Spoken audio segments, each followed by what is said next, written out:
Oh, God. Oh, oh, oh, oh, oh, fellas, can you keep the ship in one direction, please? Oh, I'm getting very ill. Welcome to another Down the Rabbit Hole video.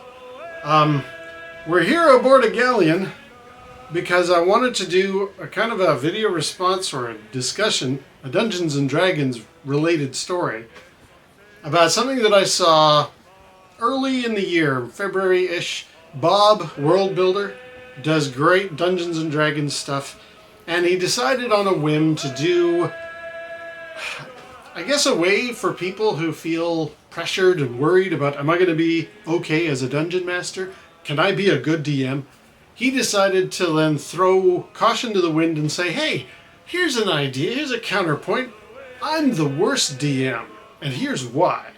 And he was talking about a variety of things that some DMs do where they think that they're adding value to the scenario, or they're shoehorning things or leading the players through the nose in a certain direction, and that's what makes them a bad DM. Don't worry about it. That was the overall message of Bob's video. And I remember thinking to myself when I watched that video, because Bob says at the end of it, give me comments, give me responses. What is it that you're worried about that makes you think you're going to be such a bad DM? You know, it's a positive reinforcing type of a video. And I remember thinking to myself, oh, no, Bob. No, I'm the worst DM because of something that I did when I actually tried out being a dungeon master. I messed it up royally, and it kind of burned me for a while. I thought, I'm not cut out for this. Now, years later, I began to appreciate, hey, you stuck with it, and you made it manageable, so well done you. But I just thought, yeah, this would be one worth telling. This is one of the first attempts I ever did to play D&D. Now, my players had all rolled up their characters, and I think we had done a few little dipping your toe into levels or adventures, because they were like level 3 or 4, maybe even as high as 5, I can't recall. They'd established themselves for a while, and I was quite enjoying it. I'm like, yeah, this is my thing. This would lead me on later to go and do Star Frontiers, which is great. But my Dungeons and Dragons campaign hit a roadblock that was truly terrible. It was my lack of thinking, but I stuck it out, and I'm very proud of the fact that I stuck it out. So what had happened was, I thought to myself, I was watching a Saturday morning cartoon, and I was inspired by some show. I thought it was maybe Thundar the Barbarian, maybe the Hanna-Barbera, was it Hanna-Barbera? Tarzan show. It was all late 70s, early 80s. Might have been, I don't think it was the Herculoids, but we're talking that era. I tried looking up before recording this video. I couldn't find the actual episode itself. But in one of those, might have even been Scooby-Doo. Anyway, in one of these cartoons, the characters witness, experience, ride upon the Golden Galleon. Hence, we are here aboard this galleon too. And I was so inspired by it, I thought, wow, imagine that, a ship made of gold, and how it floats through the ocean and does these wonderful things. I had great images in my mind of a golden ship. Now, in the cartoon, I think our heroes, they are aboard it, it's cursed or something, and they eventually, they part ways. The Golden Galleon is seen at the end floating away into the sunset type of thing. That's how the cartoon handles it. But I was so inspired. I thought, yeah, Golden Galleon. That just rolls off the tongue, and that's high fantasy value. Yeah, let's do the Golden Galleon in my campaign. So it was this legendary vehicle, vessel hidden away somewhere. My characters go through an adventure, and they fight various guardians and creatures, all protecting it. You know, we're about 5th level, so they're able to take on some stuff. And then, right at the end, yes, lo and behold, there is the Golden Galleon, a ship made of gold. Fantastic. And this is where it really bit me in the butt. And this is why I am the worst DM, Bob. I can't recall how I ran upon this number. But I think my players had asked me, and I had already looked this up in advance. And remember, we're talking the late 70s, early 80s. There's no internet for me to look this up in. I had to do some crazy math, and I don't even know how I did it. But one of my players said, so how much gold would it take to make an entire boat out of it? I had the answer standing by. I don't know why. I don't know how. Maybe I had been looking up boat construction, or the use of would a ship float if it was made out of gold? There was something in an encyclopedia somehow.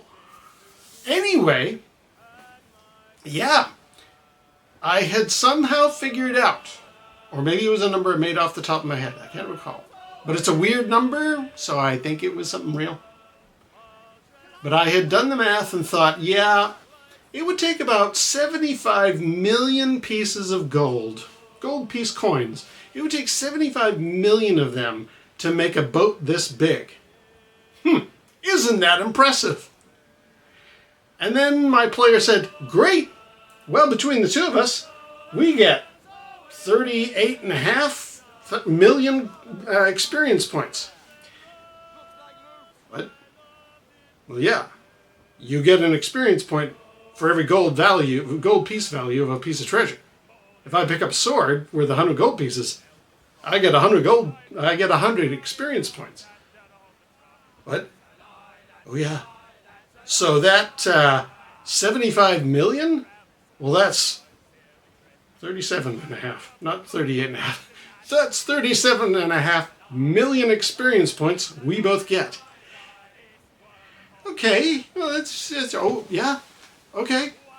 Let's do the math on that. So we look it up in the rule book, and of course we're off the scale, because 37.5 million experience points would put you around level 160 or something, and the game caps out at 10.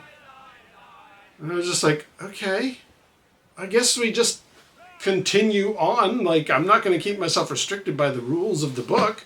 So you're both roughly level 160. Okay, I'm going to roll my hit points for 160 levels. Sure. Hundreds, if not, probably like 500 hit points apiece now, the two of them.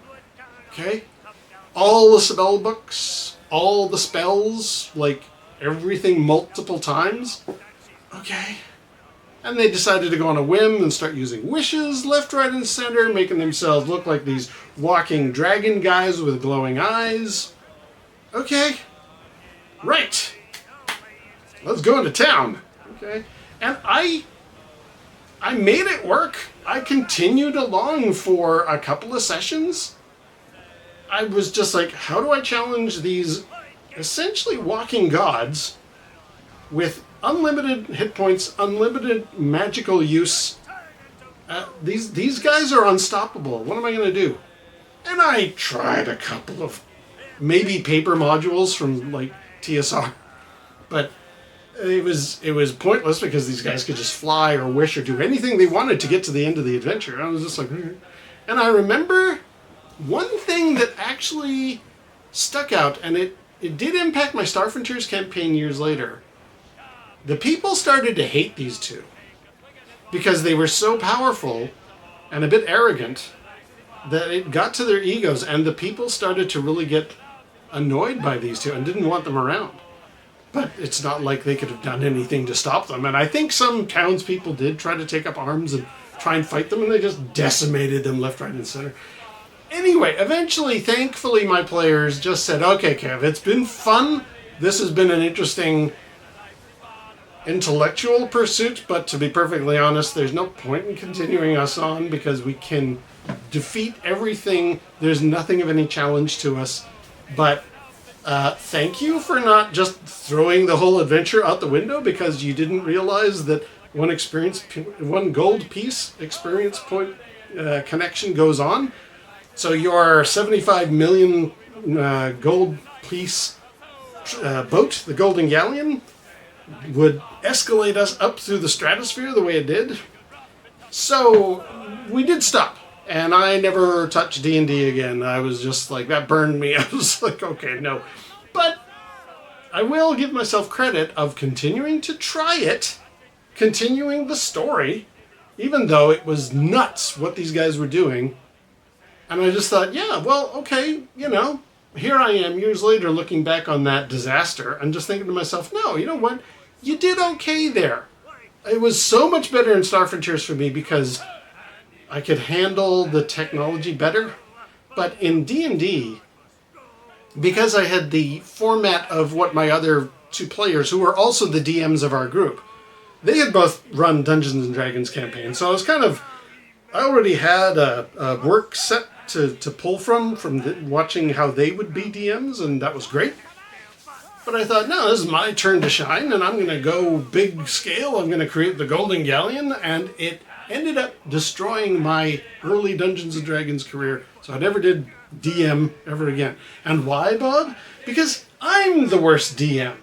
I didn't realize that rule existed, and it destroyed my campaign. But, you know what?